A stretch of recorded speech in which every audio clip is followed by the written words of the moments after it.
First of all, we'll hear about the policies on open access as NWO sees them. And afterwards, this first presentation is by Margreet Bouma. She's a senior policy advisor on open access at NWO. And in the same presentation, Cas Maessen, also at NWO as a granting officer, will take over to talk about granting and open access. But first of all, Margreet Bouma. Thank you. Thank you very much. Also, thank you to the organizers for inviting NWO to present our policy about publications, open access, and also about data management pilot. I indeed am a senior policy officer on the NWO payroll, but perhaps it's important to say that in the beginning of this month I've started work in the Ministry of Education, Culture and Science for 2 years. But today I will speak about the NWO open access policy and on open access publications. And Cas Maessen will talk about data management pilot and data management policy.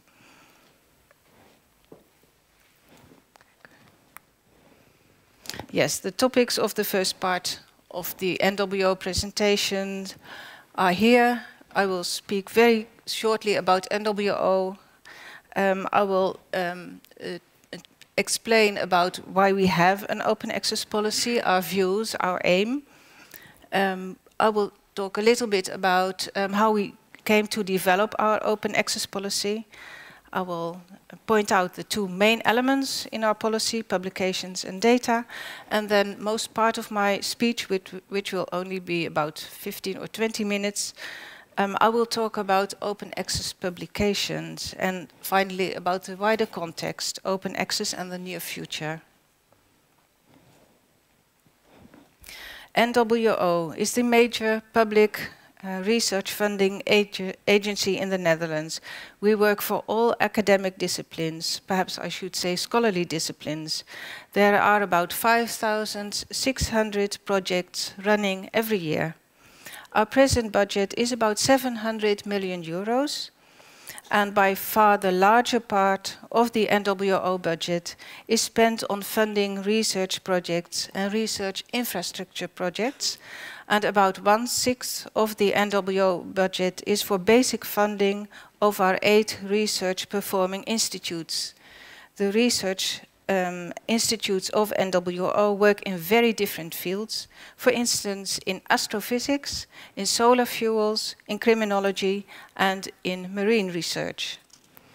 The NWO mission is to promote the quality of research and innovation through peer review and through selection of grant applications. And our mission is also to promote this transfer to society of the knowledge generated through NWO funding.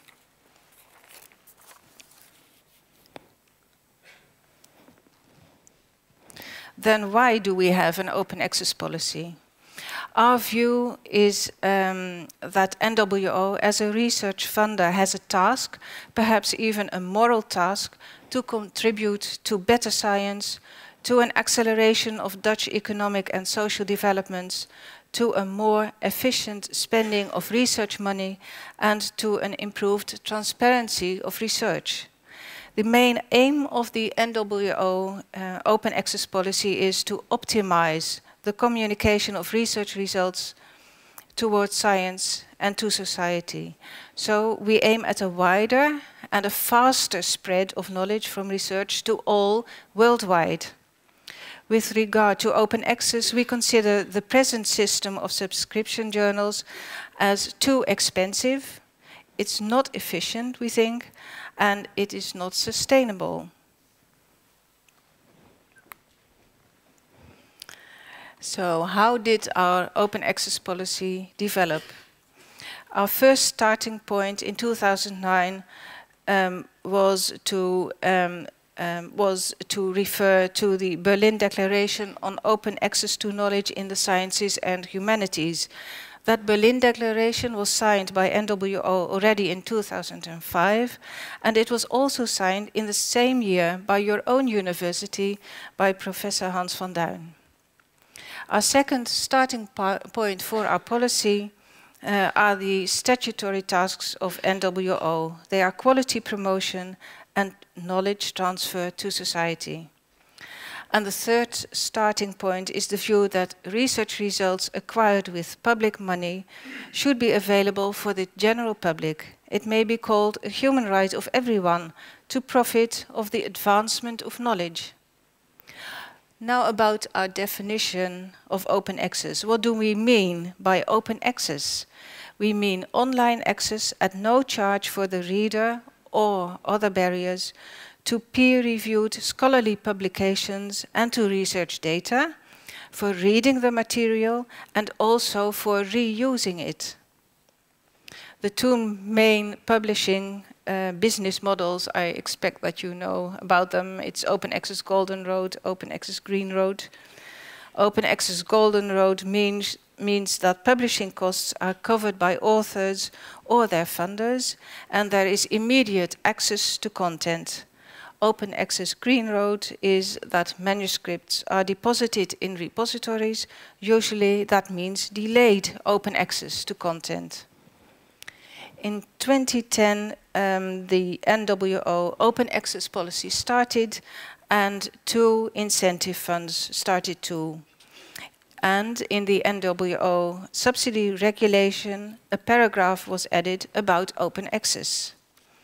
With the open access incentive funds, we want to speed up the move to open access. There is a fund for open access publications. There is a fund for open access in scholarly conferences. And there were funds for 2 initiatives, developing services for open access books. OAPEN is still being supported by NWO. And there were also 2 journal transition programs, which led to about 20 new open access journals. In 2011 and 2012, in NWO, the topic of open data emerged, and Cas Maessen will speak about that later on. In 2013, our work started on data management, and also the topic of open access reached the level of the Dutch government. In November 2013, the State Secretary of the Ministry of Education, Sander Dekker, sent a letter to Parliament in which he set out his policy and targets with regard to open access. The Netherlands should reach full open access of research publications by 2024, and in 2018, 60% of publications open access from research. In 2014, in NWO, the data management pilot was finalized, and the NWO Governing Board decided that we should slightly tighten the open access paragraph in the NWO subsidy regulation, and at the same time make some aspects more explicit. About the policy of the Ministry of Education, in March and in June, the Ministry started implementing the open access policy through roundtable meetings and agreements with NWO, also with the Association of Dutch Universities, VSNU, and publishers. And in September, in the Ministry, a project started which is meant to run up to the end of the Dutch presidency of the European Union in July 2016. Primary focus is on open access publications, but the scope of the project will widen towards open science. In 2015, this year, in January, we had the start of the NWO data management pilot, and Cas Maessen will say more about that. Now about our policy on open access publications. Of course, we have in mind the milestones that our State Secretary, Sander Dekker, set up in November 2013. His wish is that 60% of scholarly publications will be open access in 2018, and 100% of scholarly publications will be open access in 2024.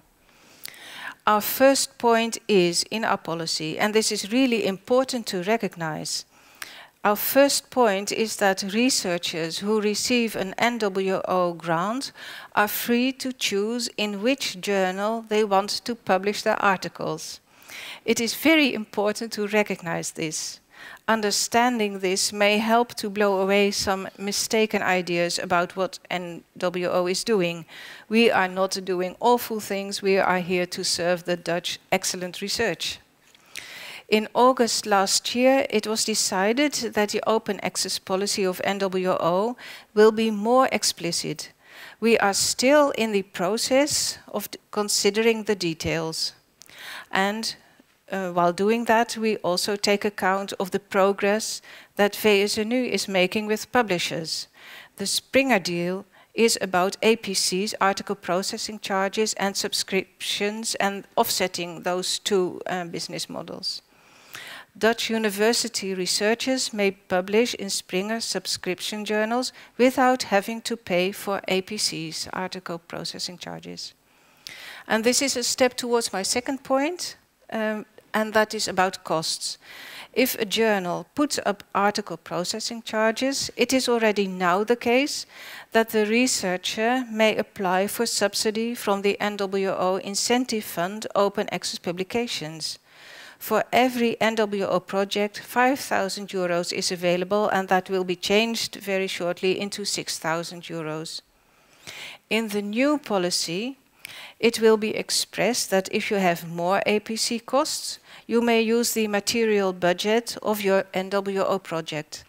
If that budget should also be spent, you could apply for lower APCs or even for a waiver with your publisher, or perhaps look for another journal to publish in.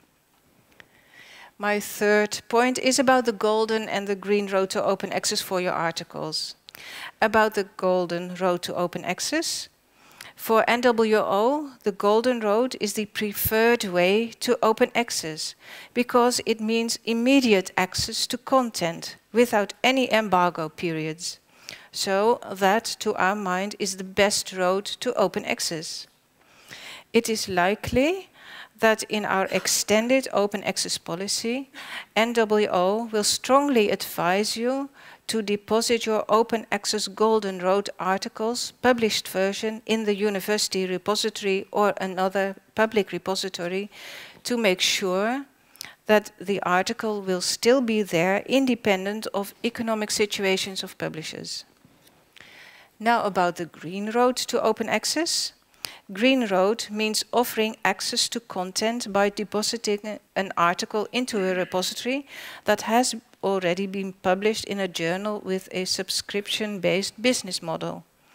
It is likely that in our extended open access policy, we will ask from our researchers that they aim at journals with an embargo period of 0 months. Probably, we will prefer that researchers deposit their articles into a repository that are published in toll access or traditional subscription journals before or at the very moment of publication or as quickly as possible after publication. That may be into the repository of your own university or your research institute. It may also be in the repository of your research field, perhaps an international repository. Whatever you choose, the repository should be open to the general public worldwide. So it is likely that our policy preference will be that you deposit the publisher version of your article. If that is not possible, it will be the post-review version or the author's pre-review version. My fourth point is about licenses. Of course, already now the NWO policy is to advise authors not to give away their copyrights. NWO will be happy to see that articles and books resulting from projects financed by NWO carry licenses such as defined by Creative Commons. When our policy will be finalized, NWO will express preference for authors to choose the license CC BY for publications and CC 0 for data. And that is because these licenses allow authors to keep their legitimate rights and at the same time allow reuse of texts by other researchers, and also allow text and data mining. My fifth point is about standard identifiers. It may be a new element in the NWO open access policy that researchers will be instructed to always add a standard identifier to their paper whenever they offer one up for review. Now some questions. What about that 0 months embargo? The ideas in NWO are moving towards 0 months embargo time. Think about Open Access Green Road. The Gates Foundation, by the way, already has announced that policy for 2017 onwards, 0 months embargo period allowed. We think that it is very sad whenever publishers block immediate access to research output. However, because NWO allows researchers all freedom to publish in the journals they think best for their work and their careers, we do not forbid publishing in journals that put up embargo periods. At the same time, we say to researchers, would you please think again, and hopefully you will find an open access journal in your research field. Now, what if a researcher wishes to publish in a journal that does not allow a published version and no post-review version, or not even the author's version to be deposited? Or if a book publisher thinks he cannot do without an embargo period of 12 months or even longer? In those cases, it may become an element of the NWO policy that for a certain period of time it will be mandatory for researchers to inform NWO about that journal or that publisher and to explain why it is so important for them to publish in that particular journal or with that publisher. In that way, we get a clear picture about where the remaining problems really are. Now about another question. What about publishing in hybrid journals? Hybrid journals depending on two business models. The two business models then are subscriptions and the article processing charges. That's a situation of hybrid journals we think looks too good to be true. Publishers have been happy, but those who pay for subscriptions and also APCs for the same journal are not really so. Because APCs for articles in hybrid journals tend to be much higher than APCs for articles in Golden Road journals. Publishers offer hardly any transparency or good explanations for this phenomenon. Perhaps Springer is a good example, which is the exception to this existing procedure. Springer has accepted a deal in which open access publishing, the article processing charges are offset against the subscriptions. Again, we allow NWO researchers to choose their journals as they wish. However, we put our foot down with regard to our incentive fund for open access publications. There you will not be able anymore to apply for a subsidy with which you will buy articles free for open access. Now about the context, open access and the near future. Finally, before Cas will speak, I will say a few words on the context of the NWO open access policy. It is very clear that the world is moving towards open access. Science Europe, the organization of research funders and research performing institutes, issued a statement endorsing open access. The Global Research Council has done so. The European Commission has included open access into the framework programs, starting with Framework 7 and now fully in the next framework called Horizon 2020, including the European Research Council. The world is changing. In previous years, in the Dutch Ministry of Education, preparations were done for the present open access policy as announced by our State Secretary, Mr. Sander Dekker.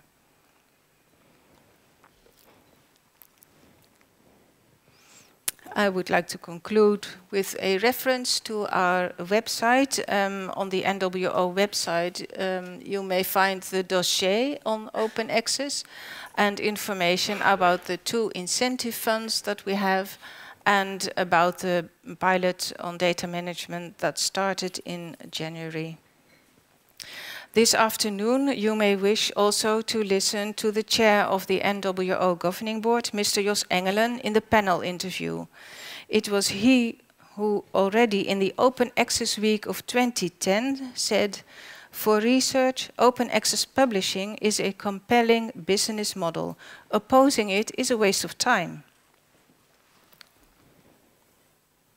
So, now you need to hear more about open access to research data and our data management pilot. Thank you very much for your attention. Thank you, Margreet.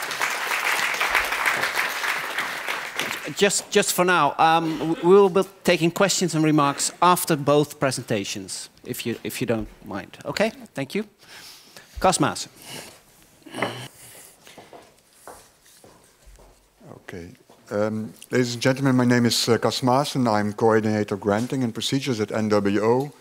That means that my team and I are responsible for example, developing funding schemes like the Vernieuwingsimpuls, the roadmap for national infrastructures, and also the gravitation program. But we also are involved with developing our application and assessment procedures, and that's the link with the data management. Before all, I want to say that I'm happy to be back once again in this university where I did a long time ago my master in physics. It was a nice time, but a time without any internet, without any desktop computing, a time where all the data were written on paper and where this opportunity we are discussing today would be impossible because you have only data to share on paper. And I think times have changed a lot. So I think we have a huge opportunity for science to improve with sharing our data. First, I would like, in the next slide, to tell a little bit about our vision at NWO. We think that research results should be found by other researchers and should be available for reuse, especially when it comes to publicly funded research data. And I think it is very important to realize that sharing this data will contribute to the improvement and the development of science. Although there are a lot of questions, we heard it earlier that it is difficult, it takes some time, but still I think it's worthwhile to do so, and a lot of fields of science already have advantages by sharing data. For example, in medical science, this is very important. So what are we going to do at NWO in our data management policy, which we started with the pilot in the beginning of this year? We think it's a two-step procedure. We want, in every application, we want to have included a data management section, which describes a little bit about what you are going to do with your data. Where are the data stored during your research? How will the data be stored after your research? And how do you intend to make them available for reuse? And which facilities do you need? And at that point, it is important to say that when talking about data, often we just think about digital data, but it's much broader. You know, we also think about plants that you want to save. You want maybe seeds, or you want human tissue or other tissue. That's also data which should be stored and should be available for reuse. An important point is that we do not want to make this data section a part of the decision. It is not an assessment criterion. We believe, and we strongly believe, that for every proposal it is possible to have a good data management plan. So it should not be a selection item there. On the other hand, we want to use the knowledge of our peers who are looking into your proposals to give comments on the data management chapter in your application, and also give our assessment committees also this opportunity. And this feedback is given back to you after the proposal is granted. And when a proposal is granted, we want you to give a more elaborate description of your data management. And that means also that we would like to see that you include the comments of your peers and the committee into your data management plan. We also want to be sure that there will be a data management plan before you start your research. Therefore, we will ask you to send in the data management plan at least within 4 months after the application is granted, and we have to approve it before the research can start. That's a little bit about what Daniel talked about, how you think you have a result on what you like to do in your policy. And I also want to remark that, you know, every university, every department maybe, every institute is thinking about data management. And what we encountered was that there were a lot of different ways of approaching this topic. I think it will only work good and efficient when we try to find a more standardized way of approaching this. So we looked very carefully in what other organizations are doing, and especially also within Europe. There are also some guidelines in Horizon 2020. There are still guidelines, not very detailed, but we thought when we are going to develop a data management policy in the Netherlands, we should tune up with what is going on already. And then the EU is a major actor. When you work in European projects, you have to work together, you have to come up with their policy or fill in their data management policy. So we thought we should tune up with this as much as possible.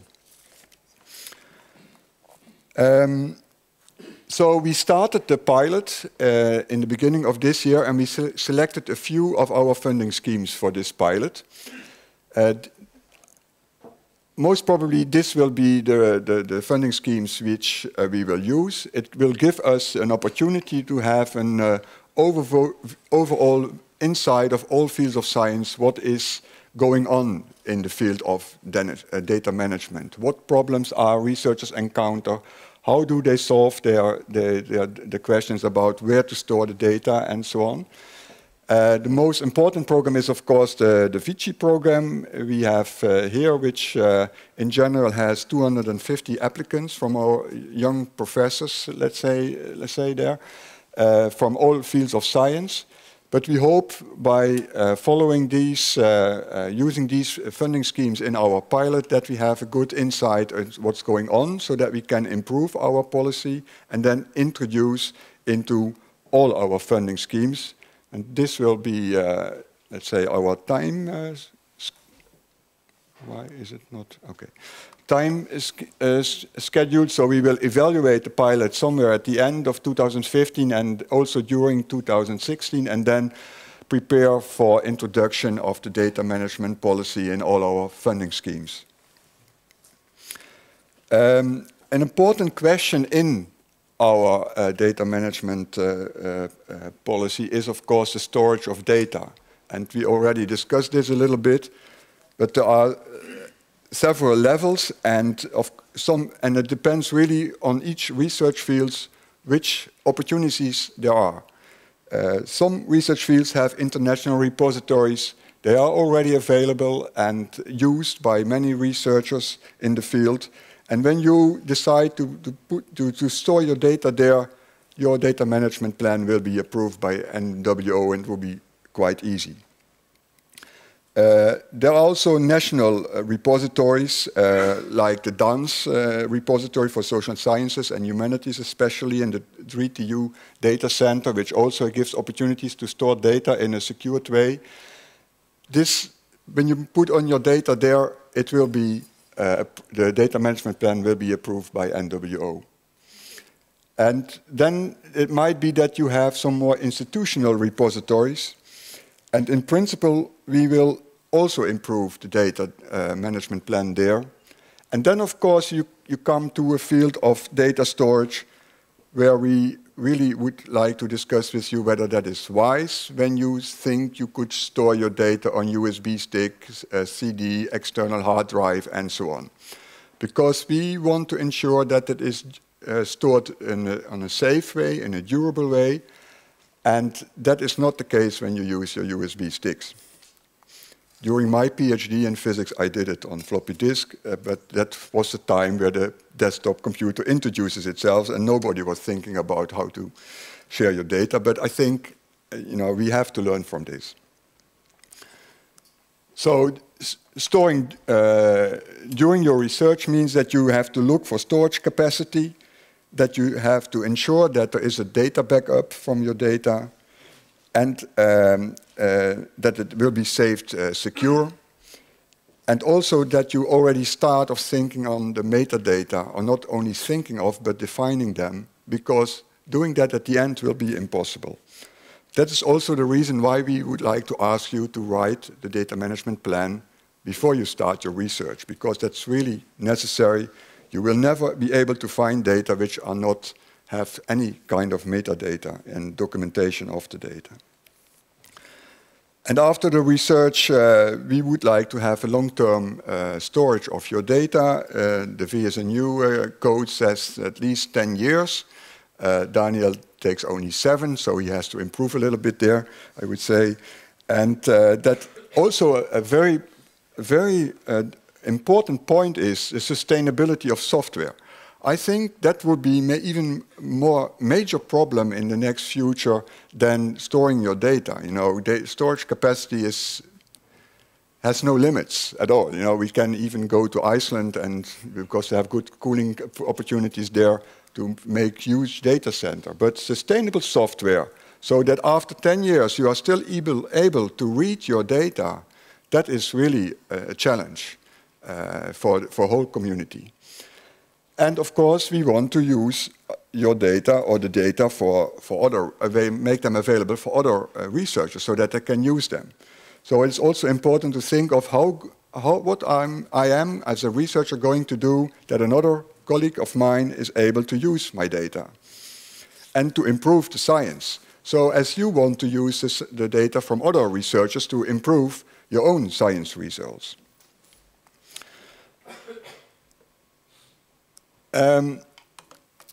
So as I told before, I think NWO considers good data as just a part of good research practice. And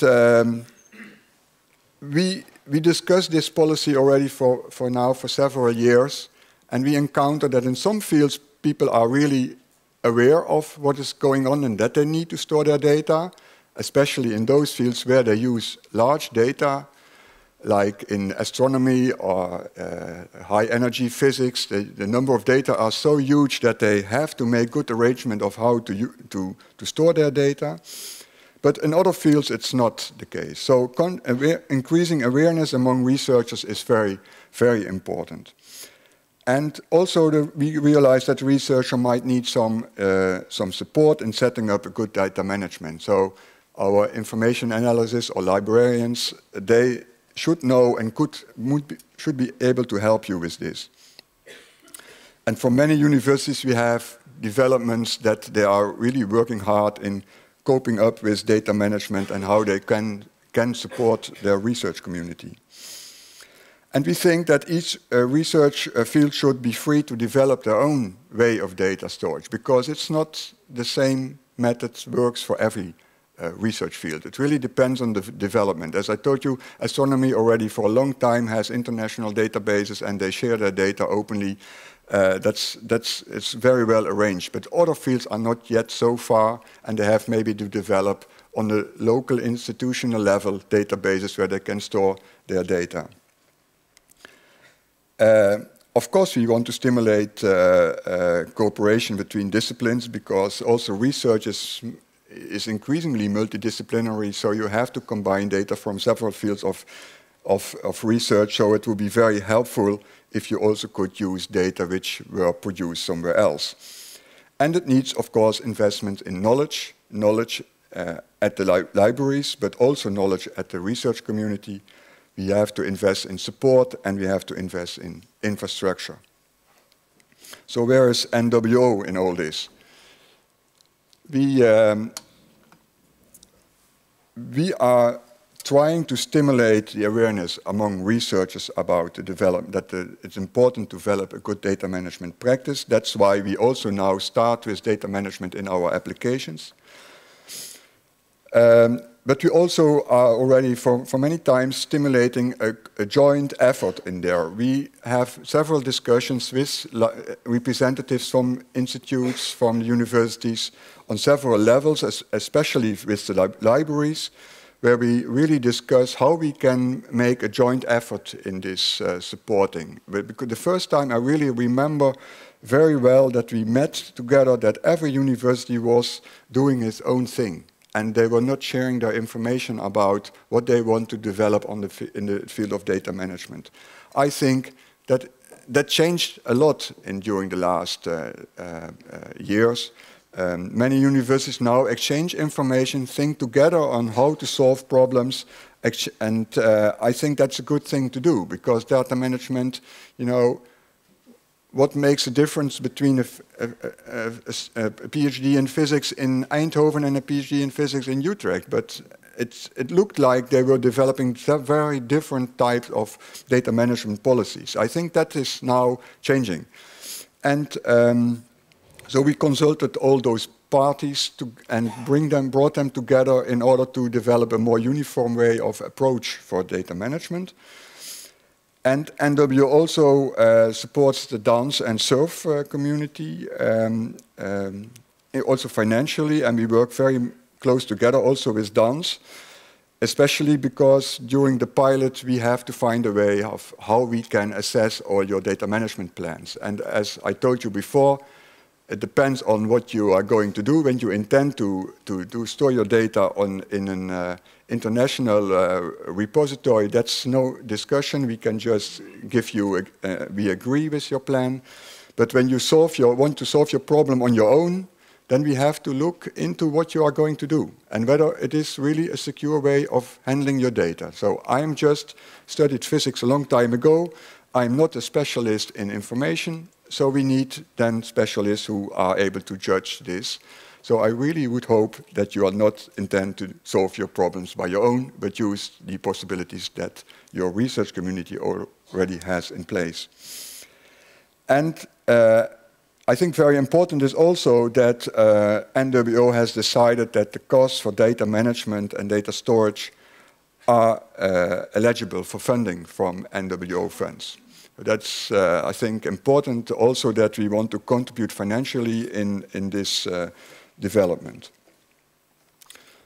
Finally, I put down a reference to a YouTube movie or animation which shows how it not should go on exchange of data management, which shows a researcher published in Science, which is not just a normal low-standing, it is a high-ranking journal. And another researcher wanted to have access to his or her data. And that is really a troublesome way to get those data. We know that Science and Nature request that the data of their publication will be available, but in practice, still in practice, that is not the case yet, and it is difficult to get them. So we have to work on this so that it is easy and you just can ask for the data and you will get them. And finally, my last remark, because Daniel was saying that replication on research will not be funded by NWO. In our new strategy plan, we are going to include a pilot for replication research, so that it is possible to do, in certain fields, replication research, so that we also can see and contribute to science in that way. Okay, thank you very much. Sir.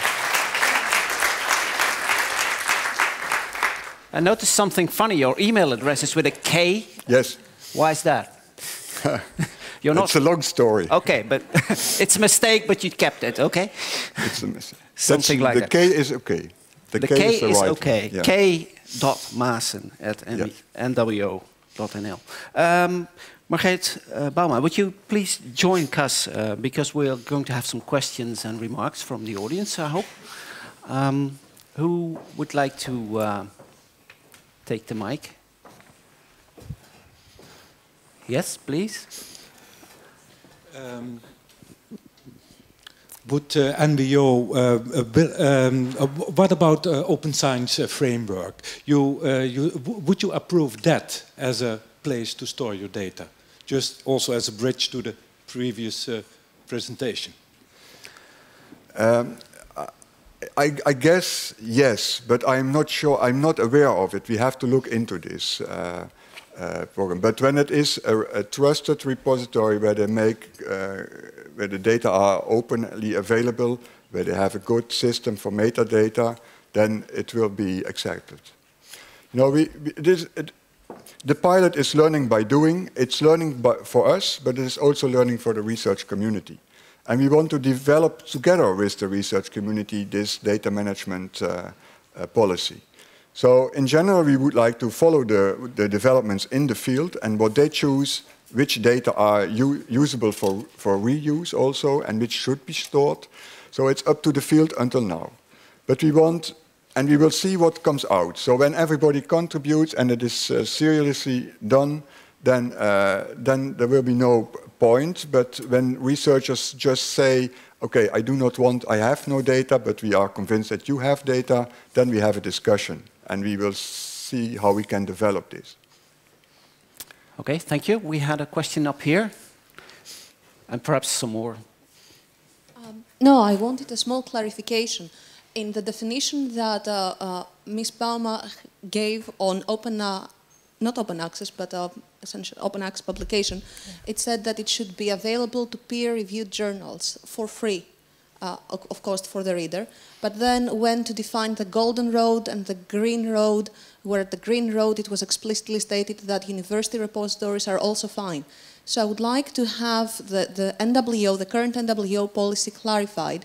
I understand you encourage authors or scientists to publish on the golden road, but does this mean that currently, under the current policy, just simply having things at any scientific repository or universities is already good enough?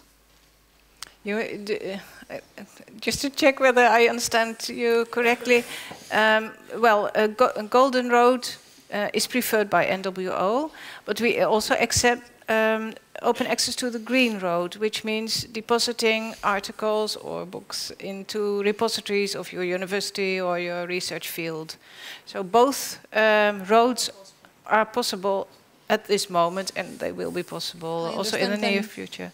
I understand then that I was paying too much attention to one word of your definition, where I actually wrote it down when you said it. It is like free of charge to the reader at peer-reviewed journals. And I was like, my university repository is not a peer-reviewed journal, so that was precisely the point where I was... No, I do not, but I did not want to say it in that way, as you now... It's okay, it's clarified. Actually, I was asking for clarification.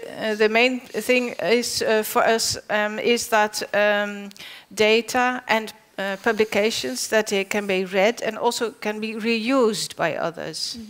That's just the focal point. And my last point was on the Springer deal that I think it has been implemented since the beginning of this year or so. Yeah. Right. So if it is important, who picks up the tab? Is this something that NWO pays? Will it be out of my own grant money? So, for example, the 5,000 or 6,000 that you make available on my project? I think at this point we have to clarify what the Springer deal means, because I'm quite sure not everybody knows. Okay, could we have a short summary of what's going on there? Last year in November and December there were negotiations going on with between the VSNU, the Association of Dutch Universities, and a couple of publishers, commercial publishers, and the negotiation with Springer were successful. And the outcome is that researchers at Dutch universities may publish in subscription journals, open access, without having to pay for article processing charges. And when you ask who is paying then for the whole system. The libraries in the universities are paying for the whole information system, scientific information system. So in practice, when you would like to publish something in a Springer magazine, what would the current practice be in your mind? I hope I would have to click. Just a second, okay? I would hope that I would have to click on a button saying I work at a Dutch university and be done with my task. Yeah. Okay. But then on the other hand, if my library comes up 6 months down the road and say, you know, everybody's publishing open access and we have to stop having these journals because we don't have enough budget, then maybe I'll change my policy. Do we have someone from the library, perhaps in this university, to explain what the policy is right now? Yes, please. Yes, there is.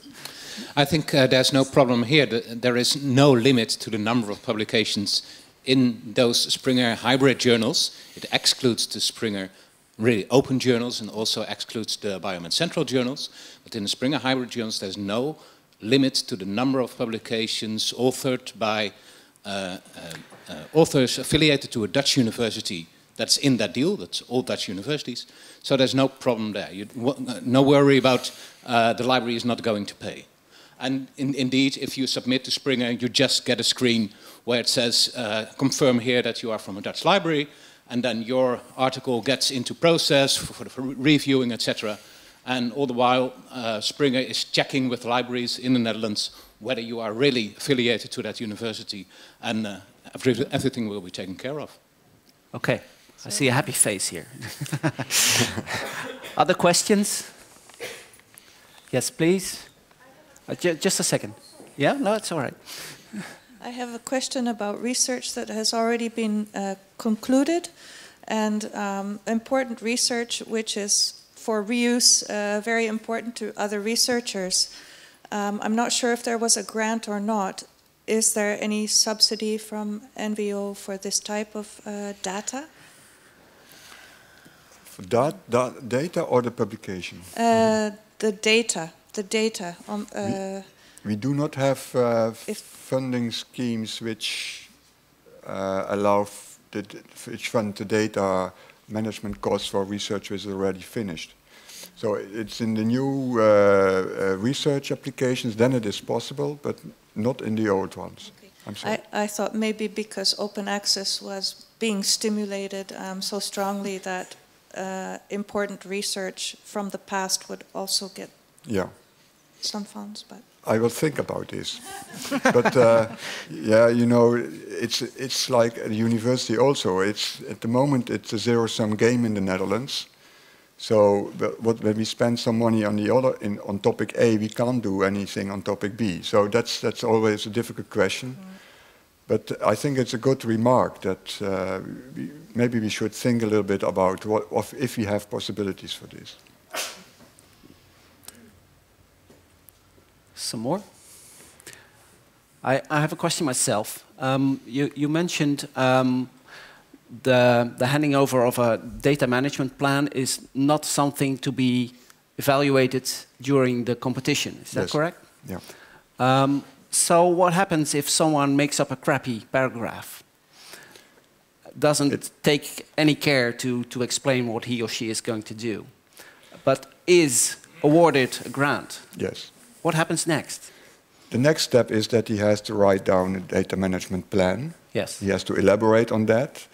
I hope that peers and committee already concluded that it was a crappy section in the application, so that he should think and do his work over and come with a better solution. We are at the moment, but I hope I am still right within 1 year, we think that it is possible to make a data management plan, a good data management plan for every application. But it is the researcher who has to do it, and we have to approve it. We will not approve a crappy plan. So when it is sure that there are data and they are stored on a USB drive or whatever, we will not approve it. So he or she has to improve his plan then. And we have one stick. We do not want to use the stick, but without an approved data management plan, there will be no research. Yes. So that is what we tend to do. But I think that everybody, and hope that everybody is aware of writing down a realistic plan with storing data on a good place where it is secure and where it's available for other researchers. Mm-hmm. Okay. Yes? I see a hand there. And afterwards, I'd like to come back to Daniel Lakens for a second, because you had some principles mentioned which do or do not connect to the policies of NWO. But first, we have a question there. I was wondering, you allow researchers 4 months to write this data management plan. Zon MW, for the medical research, allows them 2 months, and Horizon 2020, 6 months. Are you going to harmonize that, or trying to harmonize that? Because that would be helpful, I think, to researchers and their information specialists. Yes, you know, in general, we have, for starting a research program, many of our funding schemes allow a period up to 6 months before a program starts. So we have to approve the management plan before the 6 months. So we have to have it earlier. It might come out of our evaluation of the pilot that it is not wise to have all these separate periods. And as I told you, we matched up as much as possible with the Horizon 2020 regulations. We might come up that we change that, but it really has to show up whether it is a problem or not. You know, you can send in your application, your data management plan also within 1 month when you are already ready. And then you have within 2 months you can start your research. But the 4 months period is also because we have to need some time for approving the data management plan and maybe adjusting it before the 6 months period is terminated. Okay. The point I mentioned was the following. I think Daniel Lakens told us no matter what comes out of your research, it should be somehow available in order to balance what we know and what we don't know. Is that correct? So I was wondering, is this data storage management also aiming at collecting all data? Or is it just connected to publications, for instance? No, it's neither of them. We want to have available all data which are reusable data. So storing all raw data is impossible. There are fields which are just not possible to store all data. Yeah. And we also do not want to limit the data to the data which are part of the publication. We are convinced that there are more data which are usable for other researchers than just the data for a publication. So we want the broader, but we do not want all raw data in general, because that, you know, for high energy physics and astronomy, raw data storage is not, they even do not do it. They throw 90% away themselves. More than 90% is thrown away immediately. Mm-hmm. So that is, so we want the field to think of what is data which are which can be used by other researchers in your community. That is what and we want to leave it to the field until we think that the field is best equipped by defining this, and we will see whether the field takes this up seriously. When it is not taken up seriously, we have to think of what we can do, because also as Daniel's data storage system was also searching for an opportunity to get the data into the system, and they had a 3-level, 3 steps to go before the data were really uploaded. Right. So we will see how it works, and we will see how the community reacts to it. Learning by doing. Learning by doing. Okay. Yes. Any more questions, remarks? We have had a lot of questions about data management, not so many about open access policies on NWO. Perhaps that specific subject should be elaborated on for a minute or 2. Anyone? Yes, please. If I may ask a question. You should introduce yourself. Oh, I'm Joost de Vletter, one of the organizers of this symposium. In the first announcement of NWO, it was stated that it was mandatory to have your publications open access, but now I do not hear the word mandatory anymore. Is there a reason for that? I think that I think that statement was not correct. It's not as our policy is being explained on our own website. So what is the word? It's not mandatory yet? It's not mandatory, but we strongly advise that, well, researchers choose the golden road to open access preferably, and otherwise they choose the green road. And I must say that at this moment the policy is being discussed. The decision in August was that there will be open access for publications with 0 months embargo, and now we are thinking about how can we do that in a way that does not harm the researchers, their careers, or put them into trouble, but still we want to move forward because we feel we have this moral task to have the public money also spent in the best way. When I'm trying to remember the right sentence on the website, I think there was written must be available within 0 months. And I think that's the shift my colleague was mentioning now. You are saying it's strongly encouraged, and that's a different tone of the sentence, I think. Yes, a different tone, but still I think it should be clear that we're moving very strongly towards full open access. And well, we are now in a period that we know what the final end of our path will be, but now we are thinking about how best to go there, in what the best steps are, and also what the research community can do to go to that same point in the future. Okay, this all being said, we should remember that NWO is, although it's the biggest funding agency in the Netherlands in academia, of course it's not all the money going to research, and so your influence is limited to what you can do in that field. Would you say besides from your own programs, you're trying to broaden the interest in open access publishing and data sharing, etc., in the whole of the Dutch university community? I would think so. We regularly have meetings also with libraries and representatives from university to discuss this topic. Yes. Of course, NWO is only one player, and 3/4 of the budget is the budget of the universities themselves. Right. Which, of course, is partly for research and output. I think it's an endeavor which will help us all to have open access to our knowledge. And so we should join forces there, because it is, of course, a business discussion with the publishers.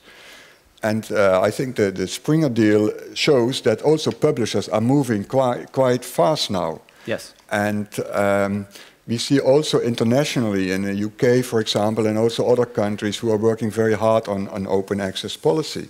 And I think so there's a movement which will not stop. And NWO always has given some kind of a lead on this in this discussion also in Europe.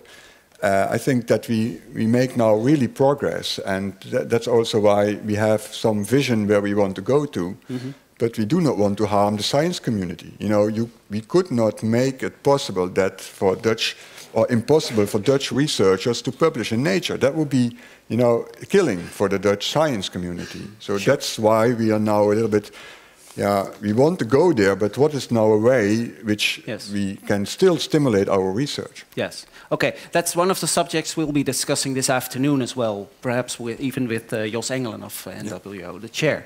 Well, thank you so much for now, Margreet Bouma and Cas Maessen. Thank you.